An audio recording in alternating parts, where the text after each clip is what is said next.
مرحبا أهلا النوادي. السلام عليكم ورحمة الله وبركاته. Alhamdulillah Rabbil Alamin.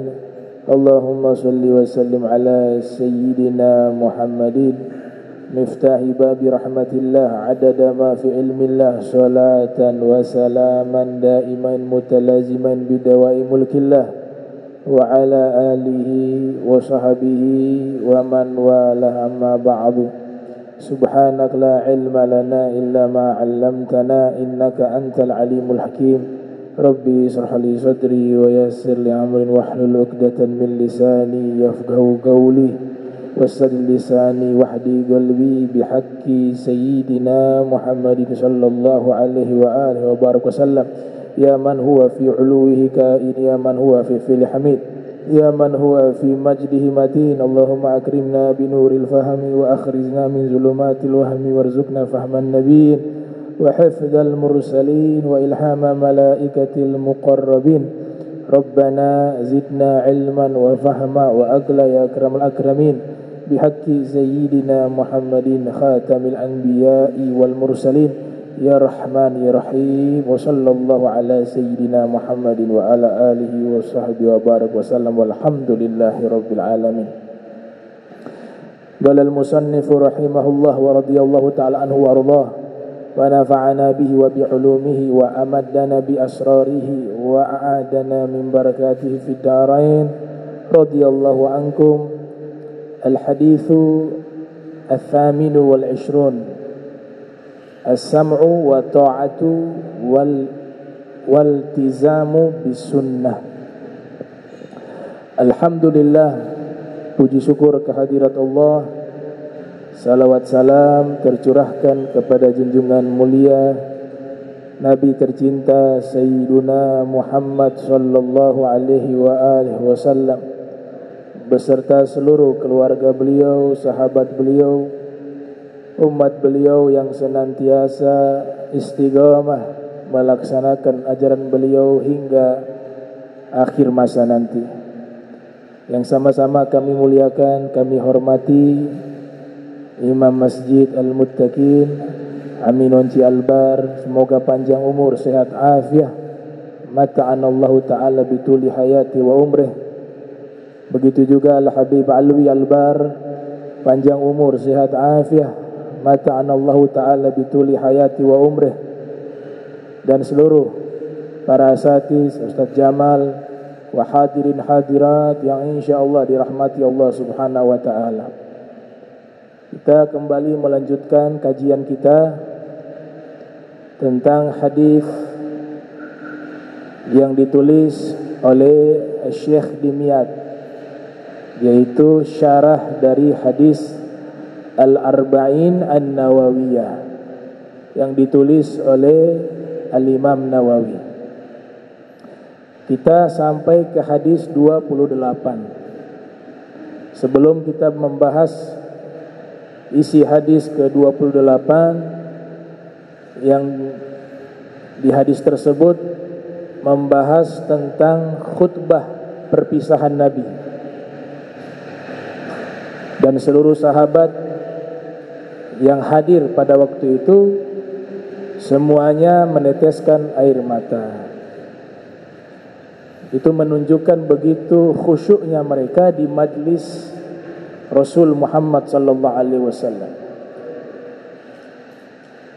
Perlu kami sampaikan bahwasanya orang-orang yang hidup semasa dengan Nabi sallallahu alaihi wasallam itu mereka menyatakan ma'arafnahu illa zillah. Kami belum mengenal Nabi kecuali yang kami kenal hanya bayangannya. Jadi hakikat kemuliaan Nabi kita sallallahu alaihi wasallam itu yang mengenali hanya sang penciptanya, Al-Khaliq. Nah, sehingga untuk melahirkan penghormatan yang layak kepada Nabi, melahirkan rasa cinta yang sejati kepada Nabi, di zaman kita saat ini, kita harus pandai-pandai menyeleksi informasi yang sampai kepada kita terkait Nabi kita Muhammad SAW. Ini sekedar rekomendasi ya. Antum kalau baca sirah nabawiyah, ilmun yabhathu fi hayatin Nabi SAW mundu maulidihi ila hina wafatihi, satu bidang ilmu yang membahas biografi hidup Nabi sejak lahir sampai wafatnya. Tidak dipungkiri ada beberapa kitab atau beberapa buku yang justru merusak kehormatan Nabi di zaman kita ini ya. Tidak semua sirah nabawiyah itu punya merek biografi Nabi Muhammad kemudian kita beli dan kita baca sendiri. Harus cari tahu yang nulis siapa. Itu yang pertama. Siapa yang menulis sirah nabawiyah itu akan berbeda. Biografi Nabi akan menjadi berbeda. Maka ini sekedar rekomendasi. Kalau memang ada terjemahannya, jadikan itu sebagai pegangan biografi Nabi Muhammad SAW. Ada 3 kitab paling minimal untuk bisa mengenal Nabi SAW dengan baik dan benar. Dan pengarang kitab Sirah Nabawiyah ini mereka menulis dengan sangat hati-hati, menulis dengan adab, menulis dengan cinta, bahkan menulis dengan penuh penghormatan kepada Nabi Muhammad SAW. Nah, kalau 3 kitab ini sudah jadi rujukan, boleh kita nambah wawasan membaca Sirah Nabawiyah karya siapapun silahkan. Yang penting 3 pegangan kitab ini sudah kita baca, sudah kita pahami dengan baik dan benar. Ini menjadi rujukan utama. Yang pertama, ada kitab yang membahas tentang biografi Nabi, syama'il Nabi secara hati-hati, dengan teliti, yaitu kitab Asy-Syifa bi Ta'rif Huquqil Mustafa. Kalau memang sudah ada terjemahannya, silakan untuk jadi bahan bacaan untuk lebih mengenal Nabi kita Muhammad SAW. Kitab itu ditulis dengan sangat hati-hati tentang biografi Nabi Muhammad SAW.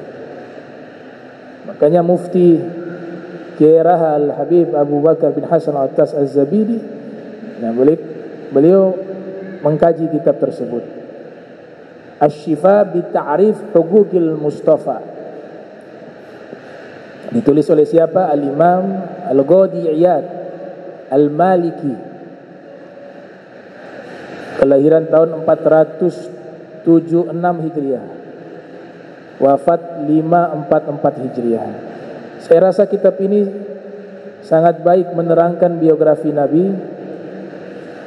Beliau tulis dengan sangat hati-hati, dengan penuh adab, dengan penuh ta'zim, dengan penuh cinta kepada Nabi Muhammad SAW. Saya sengaja kemukakan ini karena makin zaman makin kesini makin banyak yang aneh-aneh,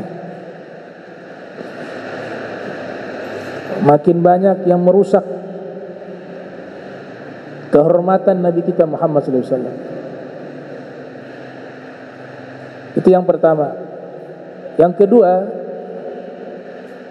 ada kitab Sirah Nabawiyah, kemudian dibahas juga Syama'il, dan juga dibahas tentang Dalail ya. Dalail artinya mukjizat-mukjizatnya Nabi. Dalam satu kitab berjudul Bahjatul Mahafil wa Bughyatul Amathil,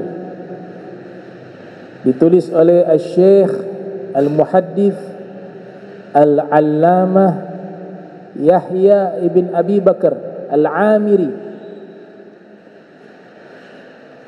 Beliau ulama kelahiran tahun 816 Hijriah,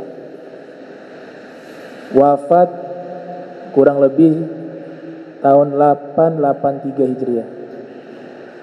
Ahli hadis, ahli sejarah, ahli ibadah, wazahid, wal abid, wasaleh. Ini semuanya bukan hanya cerdas secara intelektual, tapi memang orang-orang yang ahli ibadah, orang-orang yang warok, yang zuhud terhadap dunia. Nah, kitab tersebut juga sangat hati-hati menerangkan tentang biografi Nabi Muhammad SAW. Jadi kita membacanya menjadi tambah cinta, tambah kagum, tambah beradab, tambah berakhlak dengan Nabi Muhammad SAW. Itu yang membuat kita bisa dekat dengan Rasul SAW. Dari awal dibahas tentang nasab sucinya Nabi. Semua leluhur Nabi yang di situ dititipkan cahaya Nabi di sulbi mereka, semuanya Muslim. Semuanya orang-orang besar. Semuanya orang-orang yang mengenal Allah.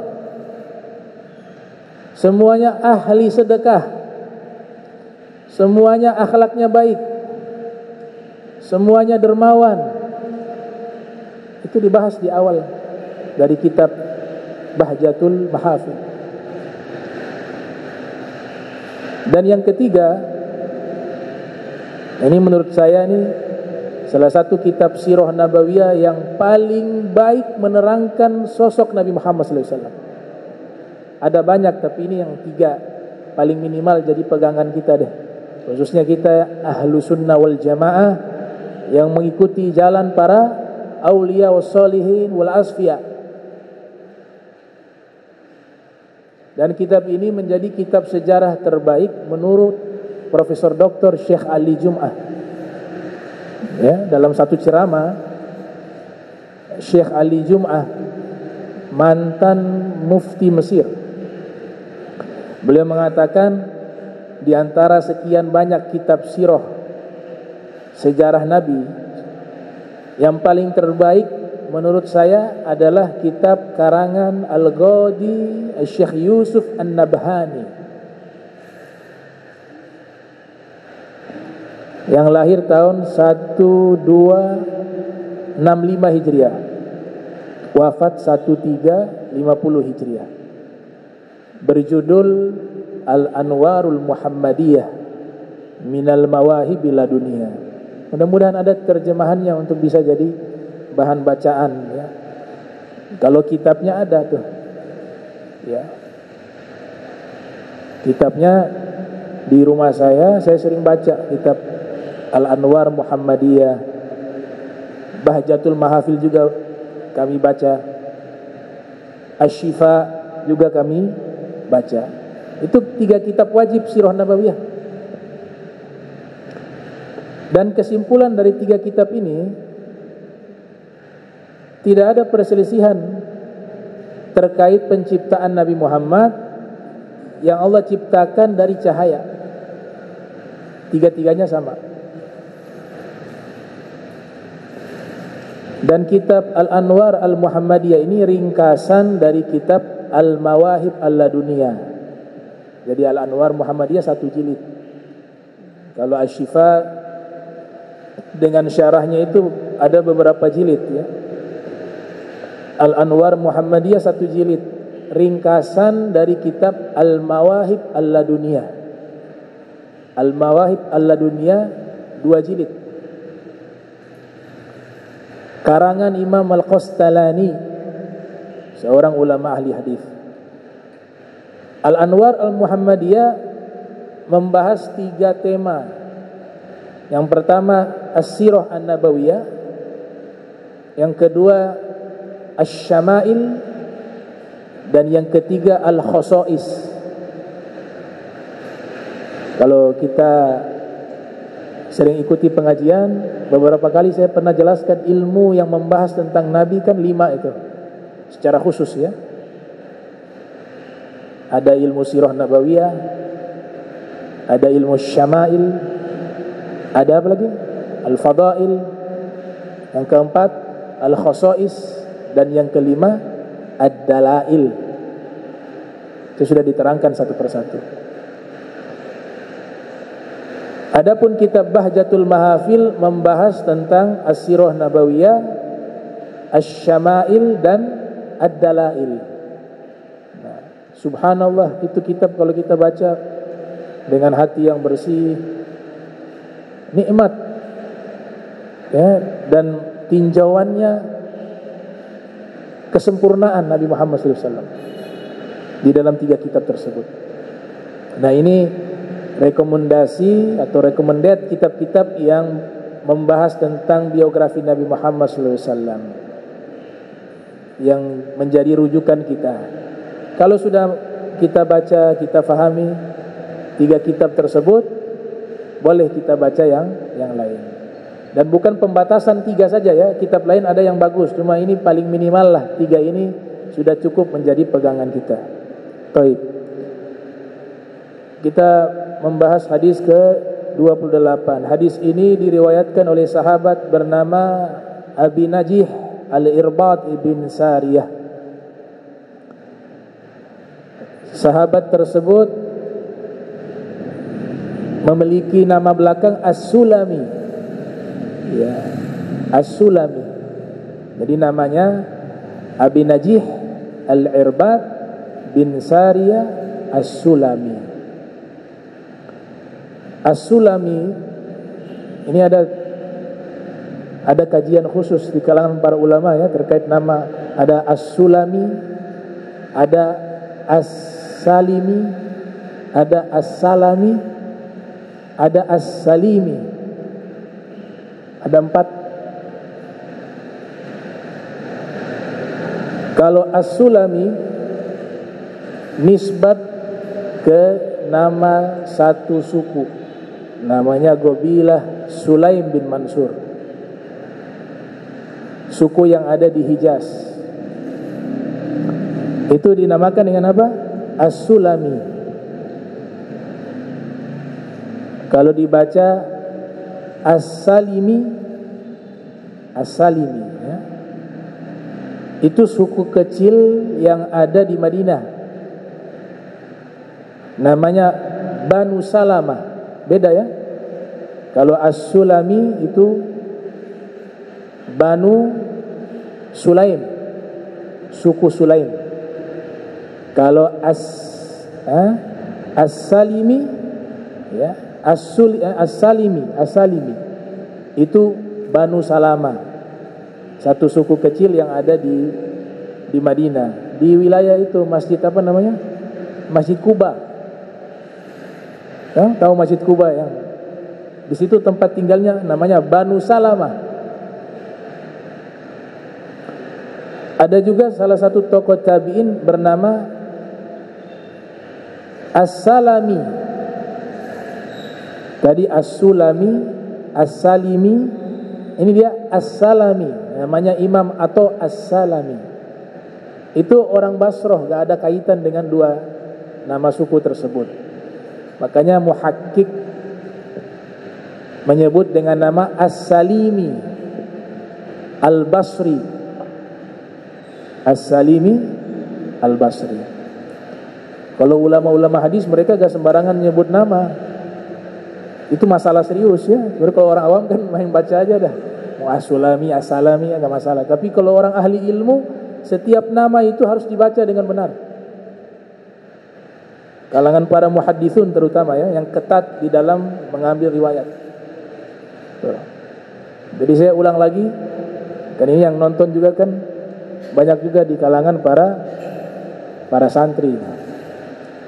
As-Sulami nama suku Bani Sulaim, As-Salimi suku bernama Banu Salama, As-Salami gak ada hubungan dengan nama suku, tapi nama salah satu tokoh sufi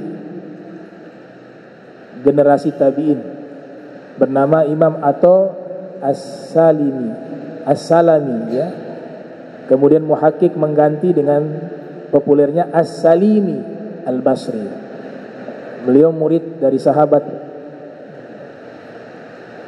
Anas bin Malik radhiyallahu taala anhu, Sayyidina Anas bin Malik. Nah, itu terkait dengan nama tersebut. Nah, Imam atau As-Salimi Al-Basri itu desainer tuh. Menariknya Imam Ghazali riwayatkan kisahnya. Al-Imam Ghazali dalam kitab terakhir yang beliau tulis, Minhajul Abidin, yang lahir tahun 450, wafat 505 Hijriah. Jadi beliau ini profesinya sebagai desainer baju, juga penjahit. Satu ketika beliau jahit satu baju, menurut beliau ini adalah karya terbaik beliau sebagai seorang desainer dan penjahit baju. Sudah dijahit itu pakaian dengan begitu rapi, begitu teliti, kemudian pakaian itu dijual kepada ahli kostum atau fashion di masa itu yang ada di pasar tersebut. Beliau jual. Menurut Imam Ibnu Atta, Imam Atta As-Sulami atau As-Salimi ini, bukan As-Sulami ya, As-Salimi, ini sudah terbaik dah. Ketika diserahkan kepada ahlinya, ahlinya mengatakan, oh ini banyak cacatnya ini. Disebutkan bagian cacat dari pakaian yang dijahit oleh beliau. Ini yang satu, yang kedua. Ini harganya akan jatuh, akan murah. Menangis Imam atau As-Salimi. Kata orang tersebut yang ingin membeli bajunya, sudah jangan menangis, saya bayar sesuai harga yang kamu mau. Dipikir dia menangis karena ini dikasih harga murah. Kata Imam atau saya menangis bukan masalah harga atau masalah baju ini yang saya jahit, tidak. Tapi saya menangis, saya merenungkan amal ibadah yang saya lakukan. Menurut saya ini sudah terbaik, sudah bagus. Ternyata ketika di hadapan Allah, yang Allah itu maha teliti, ternyata disebutkan banyak kekurangannya. Itu yang membuat saya menangis, bukan masalah pakaian ini. Karena menurut saya pakaian ini yang saya buat, yang saya desain, itu sudah sempurna sekali. Saya jahit secara teliti. Ternyata diserahkan kepada ahlinya, ada banyak kekurangan.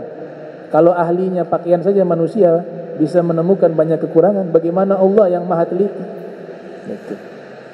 Nah, setelah itu beliau hidupnya menangis terus. Menangisnya karena apa? Karena takut, khauf minallah. Takut amalannya itu banyak yang kurang. Nah, itu Imam Sayyidi Ahmad Ar-Rifai bahkan mencatat doa beliau dalam kitab beliau, Halatu Ahlil Haqiqah Ma'allah. Ya, beliau mengatakan, ya Allah, Allahumma arham inqita'i ilaika wa i'radi an siwak wa gurbati fi biladik wa wahsyati baina ibadik wa wukufi baina yadaik. Ini doanya bagus untuk dipakai wirid sehari-hari kita baca, yang artinya, ya Allah, rahmatilah hambamu yang terputus denganmu ini. Ya Allah, ya, rahmatilah hambamu yang selalu berpaling darimu. Ya Allah, rahmatilah hambamu yang terasing di negerimu. Ya Allah, rahmatilah hambamu yang sepi, sunyi sendiri di antara hamba-hambamu. Ya Allah, rahmatilah hambamu yang berdiri diam di hadapanmu. Itu doa beliau yang beliau wiridkan setiap saat. As-Sulami. Baik. Ada juga yang namanya Hamdani. Itu ada tiga bacaan itu. Hamdani, ada Hamadani, ada Hamadani. Kalau Hamdani nama suku. Dalam kitab Lisanul Arab, Ibnu Manzur mengatakan Hamdaniyun Gobilah minal Yaman. Hamdaniyun itu satu suku yang ada di Yaman. Dibacanya mimnya sukun, Hamdaniyun. Al-Imam Nawawi di dalam Syarah Muslim yang lahir 631 Hijriah, wafat 676 Hijriah, mengatakan bahwa bacaan yang paling baik ketika membaca hamdaniyun fahuwa ma'rufun, ya, masyhurun ma'ruf. Bacaan tersebut populer di kalangan para ulama. Jadi kalau dibaca hamdaniyun itu nisbah kepada ismu gobilah minal Yaman, satu suku yang berasal dari Yaman. Wa jami'u ma fi sahihain fahuwa hamdaniyun, kata beliau. Dan semua ulama-ulama yang meriwayatkan hadis di dalam kitab Sahih Bukhari dan Sahih Muslim, kalau ada nama hamdaniyun itu semuanya yang dimaksud suku Arab yang ada di Yaman. Hamdaniyun. Kemudian hamdaniyun ini ada satu tokoh ulama besar bernama Al-Hasan bin Ahmad Al-Hamdani. Nah, itu beliau salah satu ulama asal suku Hamdaniyun. Yang kedua, ada juga disebut Hamadhani pakai za. Hamadhani ini menurut Al-Imam As-Sayyid Muhammad Murtada Az-Zabidi dalam Tajul Arus min Jawahiril Qamus, itu nama kota. Kalau tadi nama suku. Nah, belakangan dibacanya Hamadaniun. Hamadani. Mimnya fathah. Kalau yang suku tadi mimnya sukun. Hamdani. Kalau Hamadani nama kota, kalau Hamdani nama suku. Disebutkan bahwa kota tersebut ada di wilayah Dainawar. Ini bacanya Dainawar. Ada dulu ulama besar namanya Al-Imam Ibnu Qutaibah Ad-Dainawari. Dibacanya Ad-Dainawari. Itu ada di negara Iran Barat, Iran bagian barat. Atau juga masuk di wilayah dekat Kurdistan, ya, yang sekarang namanya negara. Di situ melahirkan banyak ulama. Nah, Hamadani ini nama kota, bukan nama suku. Begitu juga Hamadani. Tapi kalau mimnya sukun, Hamdani nama suku. Al-Imam Ibnu Qutaibah Ad-Dainawari asal di wilayah tersebut. 4 marhalah jaraknya di antara kota Dainawar dengan Hamadhan. 4 marhalah. Itu dalam kitab-kitab geografi Islam menyebutkan demikian. Salah satu tokoh ulama besar di kota Hamadhan itu namanya Syekh Ahmad, ya, Badi'uz Zaman Syekh Ahmad bin Husain Al-Hamadhani. Beliau seorang sastrawan, ahli syair yang tinggal di wilayah tersebut. Nah, ini beberapa nama yang kadang-kadang jadi problem ketika kita membaca kitab, ya. Karena itu sering terdapat di kitab-kitab para ulama. Baik. Nah, sahabat ini Abi Najih Al-Irbad As-Sulami, ya, As-Sulami.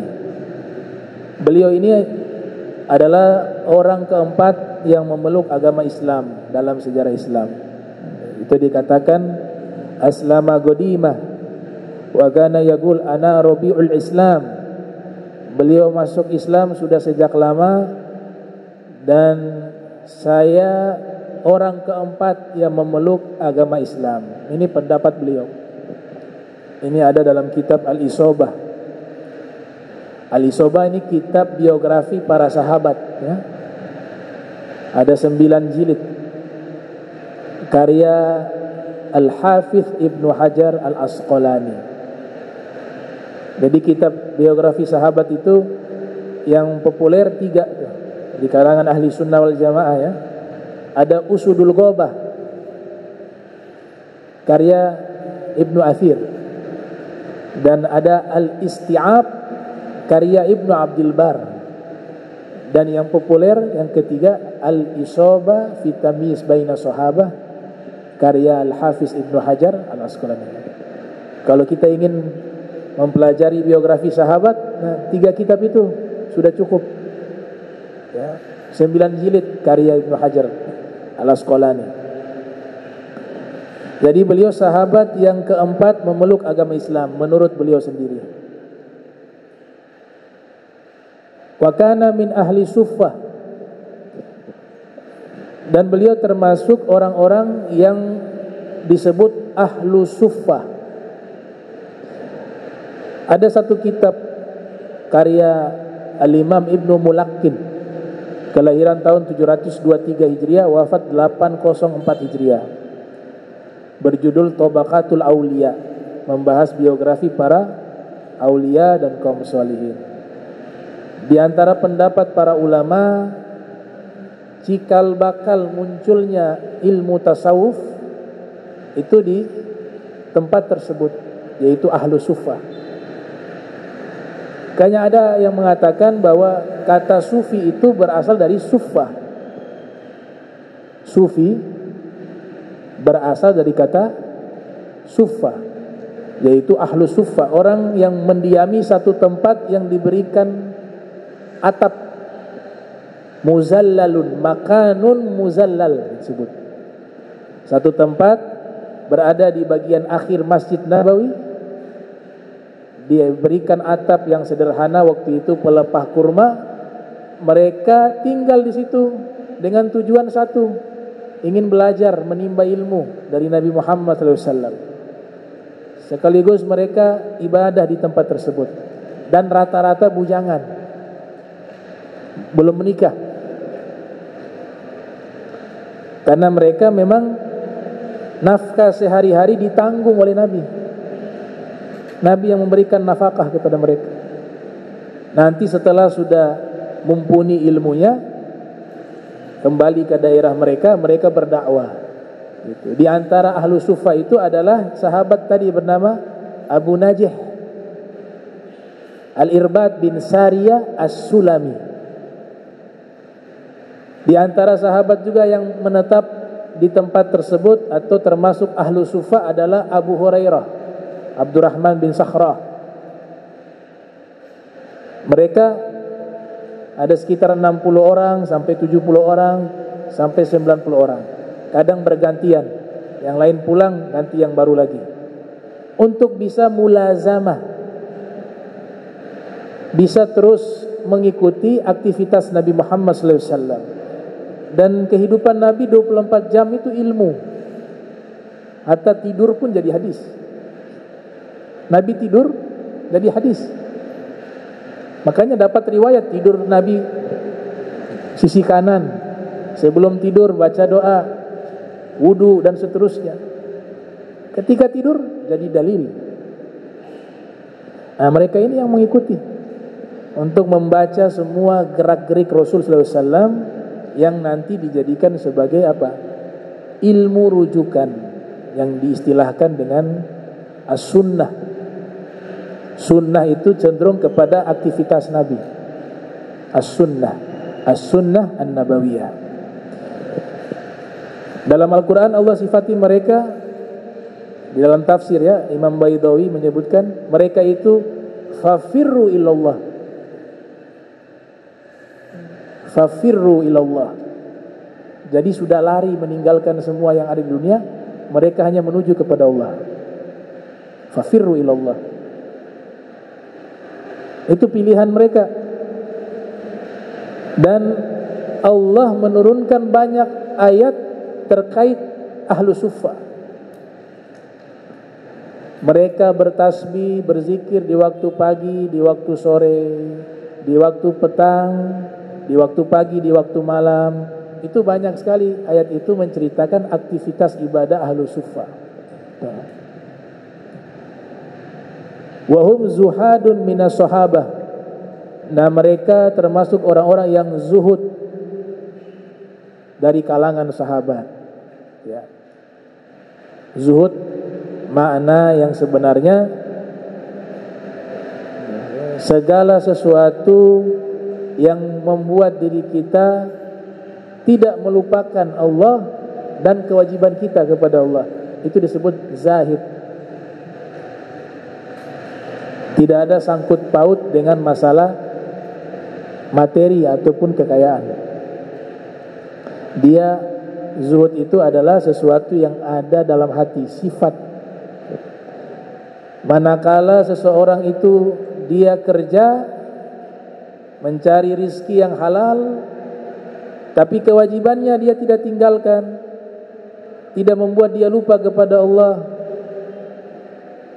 Dia mencari dengan cara yang dibenarkan dalam hukum syariat, maka itu orang zuhud. Zahid disebutnya. Izhad fid dunya yuhibbakallah, wazhad fi ma indan nas yuhibbakan nas. Nabi katakan, zuhudlah terhadap dunia, niscaya Allah akan mencintaimu. Zuhudlah apa yang ada di tangan manusia, niscaya manusia akan mencintaimu. Nah, jadi zuhud amalan hati.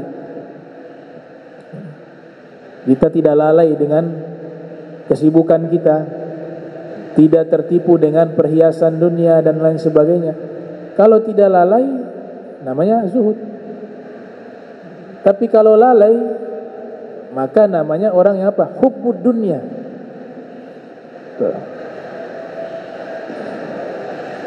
Nah, orang ahlu sufa semuanya zuhud. Fakurra'un guraba. Mereka juga ahli Al-Quran. Mereka dapat ayat yang terangkan langsung Nabi SAW.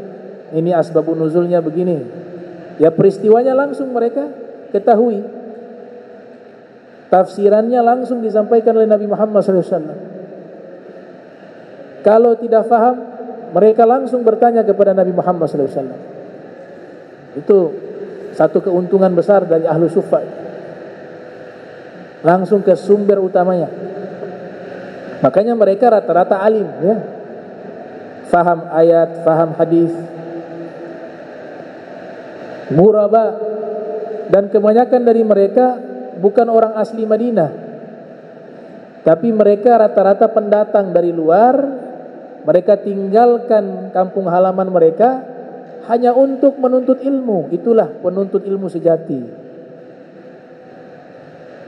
Dia tinggalkan kampung halaman, belajar keluar, karena di tempat mereka gak ada guru. Abu Hurairah dari Yaman, sebagian besar juga dari wilayah Syam, ahlu sufa, rata-rata orang pendatang. Nah itu, makanya di sini dikatakan ghuraba. Kanu ya'wauna ila suffah fi akhir masjidin Nabi sallallahu alaihi wasallam. Nah, mereka nginap di situ, di tempat yang ada di akhir masjid Nabi sallallahu alaihi wasallam. Sampai sekarang tempatnya itu masih ada, diabadikan tuh. Kalau kita tanya ke yang faham, di mana sih tempatnya ahlu sufa? Mereka akan tunjukkan tuh ada. Kalau di masa Nabi itu di bagian penghujung masjid. Jadi sekalipun mereka tidur di situ, mohon maaf kalau misalnya janabah gak berdosa karena di luar masjid. Bukan tidurnya di dalam masjid. Walaupun itu bab tentang tidur dalam masjid itu menjadi kajian khusus di dalam kitab hadis. Tapi ahlu sufa itu yang mukim di masjid Nabi, itu mereka mukim bukan di dalam masjid di masa itu ya, tapi di luar masjid. Dibuat satu tempat yang ada muzallalun itu apa namanya, atap sederhana dari pelepah-pelepah kurma. Di situ mereka tidur, dan mereka setiap ibadah mereka hadir di masjid. Setiap Nabi mengadakan kajian ilmiah, mereka juga ikut hadir. Bahkan banyak dari mereka juga ikut membantu Nabi Muhammad SAW dalam masalah urusan-urusan beliau terkait masalah-masalah kehidupan, ya, membantu mengangkat sendal, membersihkan rumahnya Nabi dan seterusnya. Ya, mereka berkhidmah, ya. Nah, makanya ilmu tanpa khidmah keberkahannya kurang. Kata Dr. Said Muhammad bin Alwi al-Maliki, subutul ilmi bil mutala'ah. Kuatnya ilmu itu menetap dalam akal kita dengan banyak mengulang pelajaran. Wa naf'uhu bil khidmah, dan ilmu itu menjadi manfaat dengan berkhidmah kepada guru. Wa barakatuhu biridho syekhi, dan keberkahan ilmu itu tergantung keridhaan guru kepada sang murid. Jadi 3 aspek ini gak boleh ditinggal bagi penuntut ilmu. Yang pertama, rajin mengulang pelajaran, itu rajin belajar dan mengulang pelajaran. Yang kedua, berkhidmah kepada guru. Yang ketiga, berusaha mendapatkan ridhonya sang guru. Ini ucapan Abu Ya Said Muhammad. Wa hiya kama taqaddama makanun muzallalun yabituna fihi wa kanu yaqilluna wa yakthurun. Nazala Syam wa sakana Hamas. Nah, setelah beliau menimba ilmu di kota Madinah, masuk ke dalam golongan ahlu suffah. Setelah itu beliau kembali mukim di Syam, ya, dan menetap di satu kota namanya Hamas, di mana di Suriah. Wa kana minal abidin al-bakkain, beliau termasuk orang yang ahli ibadah dan banyak menangis.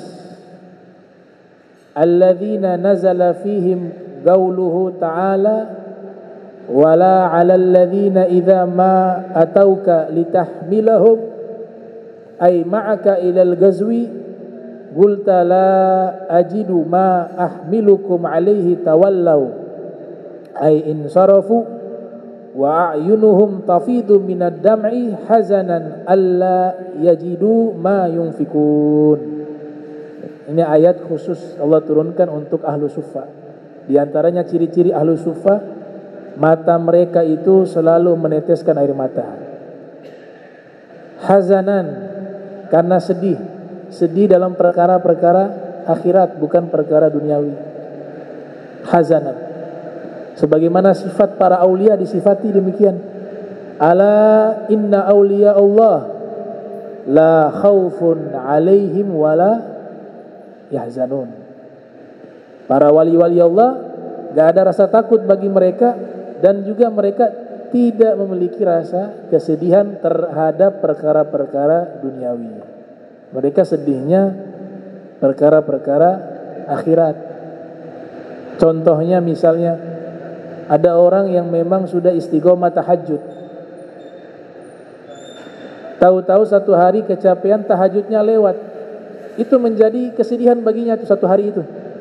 Itu luar biasa. Hatinya itu sudah diberikan cahaya oleh Allah Ta'ala. Padahal amalan sunnah bukan wajib. Kalau yang sunnah saja kelewat dia sedih, apalagi yang wajib. Tapi ada kan kebalikan. Jangankan tahajud lewat, subuh lewat pun biasa-biasa saja. Bertahun-tahun sholat ditinggal tanpa merasakan melakukan satu dosa. Itu hatinya sudah digelapkan oleh Allah Ta'ala. Jangan tertipu dengan tipuannya syaitan. Ada yang mengatakan selama dia orang Islam, sekalipun masuk neraka, satu saat akan keluar masuk dari neraka dan masuk surga. Ini jadi dalil orang-orang yang tidak melaksanakan syariat Islam. Betul akidah kita ahli sunnah wal jamaah bahwa selama dalam hati itu sudah ada 2 kalimat syahadat, aku bersaksi tiada Tuhan selain Allah dan Nabi Muhammad adalah utusan Allah. Sekalipun dia orang fasik, Allah masukkan ke dalam neraka, tapi karena ada imannya dalam hati, suatu saat akan keluar dari neraka dan dimasukkan ke dalam surga. Umumnya akidah kita begitu, ahli sunnah wal jamaah. Tapi harus diingat, ini pesannya siapa? Pesannya Al-Habib Abdullah Al-Haddad. bukan pesannya saya. Al-Imamul Haddad yang memberikan pesan ini di dalam kitab An-Nasaih Ad-Diniyah. Beliau mengatakan benar bahwa orang yang Islam tetap akan dikeluarkan dari neraka sekalipun dia orang fasik. Akan tetapi dosa yang amat banyak yang dilakukan ketika hidup, kemudian dia tidak bertaubat, dengan dosa-dosa tersebut dikhawatirkan sebelum meninggal dunia imannya dicabut oleh Allah. Kenapa gak takut bagian ini? Meninggal dalam keadaan bukan sebagai seorang muslim. Potensi itu ada kemungkinan juga. Makanya ulama mutakhir mengatakan ini dari semenjak balik sampai hari tua gak ada kebaikan yang dilakukan. Semua perintah Allah dilanggar, tahu-tahu meninggal berharap masuk surga. Kata beliau, bisa jadi imannya dicabut karena meremehkan dosa itu adalah dosa besar. Sayyidina Ali pernah mengatakan, asyaddu dzunub ma istakhaffa bihi sahibuh. Dosa yang amat besar adalah ketika seseorang melakukan dosa, dia menganggap remeh dosa tersebut. Ah, dosa kecil nih, gak apa-apa. Itu kata Sayyidina Ali, dosa paling besar. Sebab itulah kita lihat biografi para kaum solihin, menangis setiap saat, gak pernah merasa aman dengan ibadah yang dilakukan. Selalu umur bertambah, dia harus bertambah baik dalam ibadahnya. Tahajudnya, yang tidak pernah tahajud, dia tahajud. Yang membaca Al-Quran tidak pernah membaca Al-Quran, dia baca Al-Quran, rajin baca Al-Quran. Nanti yang sholatnya tadinya tidak khusyuk, dia berusaha untuk khusyuk. Ada peningkatan amal. Jangan merasa aman di satu amal itu. Harus ada perbaikan demi perbaikan. Itu yang dilakukan oleh kaum sholihin. Jadi mereka sedihnya perkara-perkara tersebut. Wa kana minal mushtaqin ila Allah Ta'ala, dan beliau termasuk orang yang sangat rindu ingin berjumpa Allah. Yuhib an yuqbad ilaih, bahkan beliau itu ingin cepat meninggal. Ini tidak semua orang harus mengikuti jalan ini. Orang minta doa agar cepat meninggal, hukumnya itu berbeda-beda. Kalau model ini gak apa-apa. Tapi ada yang minta cepat meninggal karena masalah terlalu banyak di dunia. Dia punya masalah banyak, ya Allah kasih mati saya. Haram.